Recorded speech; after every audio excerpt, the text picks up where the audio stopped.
Hey everyone, welcome to today's episode, which is about how good feelings, right, traits that we have actually been praised for our whole life, are actually leading to some of the bad feelings that we're experiencing in our life today. I'm Nithya Karia. I am a lifestyle and productivity coach, and I help busy women become happy on purpose without trying to do it all so they can enjoy their work and their life. And today's topic is something that I wanted to start off with because it is something I see in every single client that I have and that I have worked with. And this is the idea that we can use the traits that have made us successful up until this point, continue to use them in the hopes that they will bring us future success.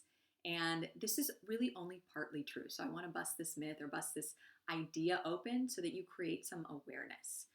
And this has been something that has really blown the doors wide open for my clients because it has allowed them to, gain three really big things. Number one, it really helps them get off the emotional roller coaster and being so affected by things that happen outside of them.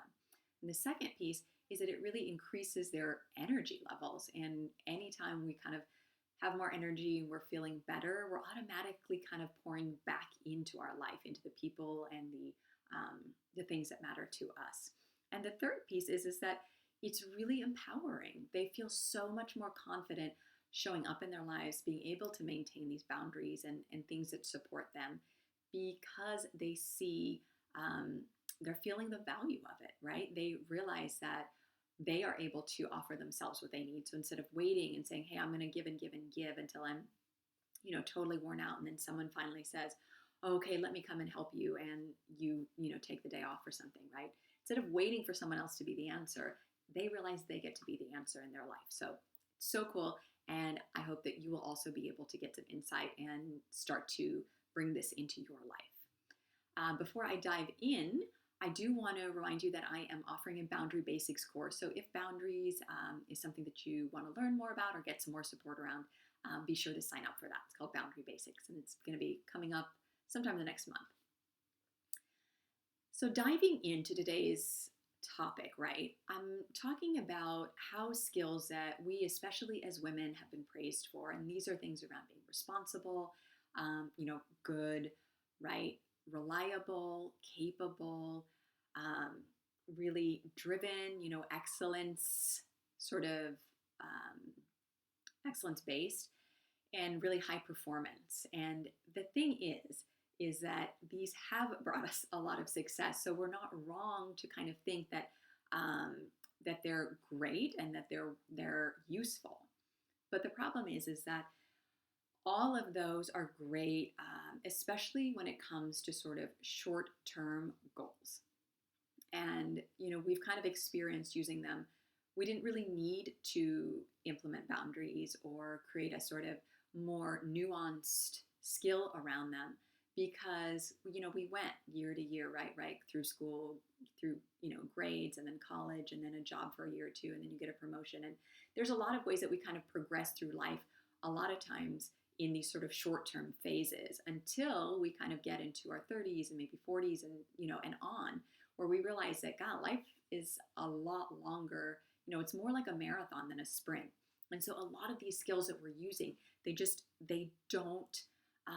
don't support us anymore in the same way, right? So this is the time where I encourage, what I'm talking about today, right, is one piece of one habit that I teach my clients and that really contributes to their overall happiness and success in life.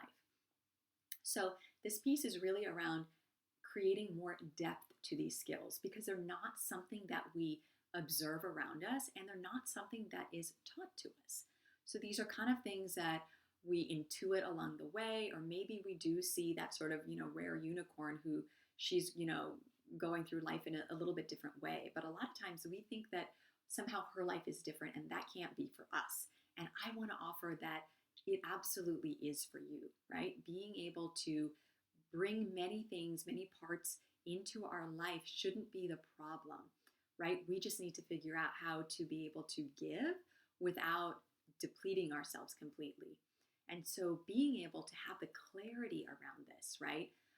These three levels of clarity that I'm going to talk about really help us create, both the vision, which is the first piece, and then the daily piece of how do we show up, right? How are we actively participating in our life to contribute to this sort of success model that is the vision that we have for our life? And then the clarity of who we are, right? And this is why it helps us get off the emotional roller coaster. Because when I know who I am and I feel, a lot more confident and aware that I am hardworking, that I am capable, but that doesn't mean that I have to be the sole answer to everybody's problems, right? I can come up with a new way to engage with people and experiences that allow me to show up as that hardworking, driven, reliable, responsible, capable woman. But I can support someone in finding a solution, and I don't necessarily have to be the solution. So I think this is like the really, again, that sort of nuance and that depth that we want to create. So these three things that I want to talk about today, right? These pieces of this one habit around clarity is that clarity of vision, right? You want to set the vision. What do you want your life to feel like? What would you like to have in it? What would you, if giving to your kids or your partner, your work? Do you want to travel? Like, what does your life feel like? Do you have other people in your life that you care for, other family members? Do you like being around your family? Do you want to have a more adventurous life, right? And really having the vision and allowing yourself to really explore what that can look like is really powerful. Because once you know what you want that to look like, right, that's what your happy feels like. This is how we become happy on purpose, is that we are being really proactive about it. It's an intentional process that we are creating that allows us to experience the life that we want, because we actually know what we want, right? We're not just showing up each day and saying, hoping that I hope today's a good day. I hope nobody, does X, Y, or Z that makes me feel A, B, or C, right? We're kind of really taking control where we are and letting go. Again, one of the, negative parts about always being the answer and being the solution yourself is that it leads to a lot of feelings of being controlling, which is really not the same thing as being in control. But that's for another episode. So, create the vision. And the second piece is that you want to kind of reverse engineer that. So what would that look like, right? What would you need to be able to, is your vision, the feelings from your vision, is it that you feel excited every day? Is it that you feel, that you're seeing your mom every day, or that you're spending X amount of time with your kids or your partner, or that you're planning, 5 trips a year somewhere, right? What does that look like? And how do you figure out how to reverse engineer that and bring that into your life, right? And the same thing, so that's your daily vision, kind of, or weekly or monthly, right? Your more compact thing that's giving you the ability to kind of take control of where you want your life to go. And then the third piece is really that clarity of vision for yourself, right? We often, we don't realize what we are. And so when someone says something or questions our generosity or our intelligence or capability, right? If we don't feel comfortable or confident or really kind of certain where we lie on the map, then that comes into question when someone else questions it, versus knowing something as a truth and as a real understanding and belief. I am, dot, dot, dot. I am intelligent. I am capable. I am hardworking. I am smart. All of those things, we own those ourselves, and they're not something that we're just accepting from someone else. Then when they get in question, we're not susceptible to the guilt and that, that space of vulnerability that we can be in when we aren't quite so sure of our own value and our own worth. So, those are the three pieces that I really want to bring in to your life to get some awareness around. And, the problem is, right, again, like when we don't have those three things, is that there is just this expectation that happy comes from, someplace outside of us. And that when we see someone happy or someone who has a life that we love, right, we just assume that they have certain things that we don't have or that we can't have in our life. And the truth is that people are happy and they're healthy and they're, living a life they want because they value those things and they have the clarity around it to prioritize them. So this is what I want you to be able to bring into your life. And remember that, this is one piece of one habit, really, right, that contributes to the bigger picture of how we really do kind of, become happy on purpose, to be proactive about what we're doing and still be able to feel like we're giving in the way that we want. Because I think for a lot of us, that is still the main piece that we want, that we're afraid, I think, that if we start to think about our own needs or serve ourselves, that somebody else is suffering from them. And so this is a really important just reframe, right? This clarity allows me to say, I'm still serving somebody else. I'm still helping my mom and taking care of my kids and, I'm being the person that I want to be in all of these aspects. And that happens solely because I'm also taking care of my needs, right? The same way I wouldn't ask someone else to do something, for me that would sacrifice something for them.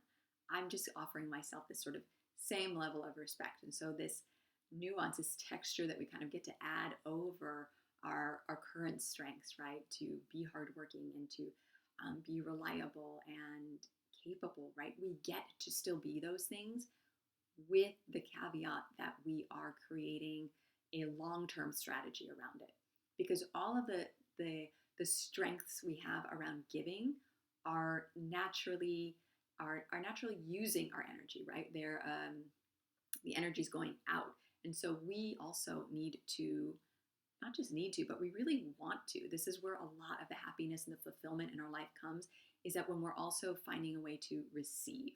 And the kind of better place we find ourselves in, the easier it is to start to receive things, and the easier it is and the more likely we are to give. Because anytime we're in like a positive, a high vibe, a happier kind of uplifting state, the natural reflex is to give it right back. So I want you to remember, as you assess your life and you start to feel a low feeling, and when you kind of run up against that wall of that kind of reflex, I think, to start to feel guilty or feel like you're responsible for somebody else's emotions or state in life, that there's another way to look at it, right? That there is a way for you to support someone without necessarily being the answer. And that anytime that you're able to give and receive, you're just able to create a more sustainable and joyful way to experience your life. So I'm so glad you showed up for this week's episode, and I will be back next week with a new topic. And in the meantime, if you want to, again, get some more support and some more knowledge and know-how around creating boundaries, do sign up to be the first to get all the details for the Boundary Basics workshop that's coming up next month.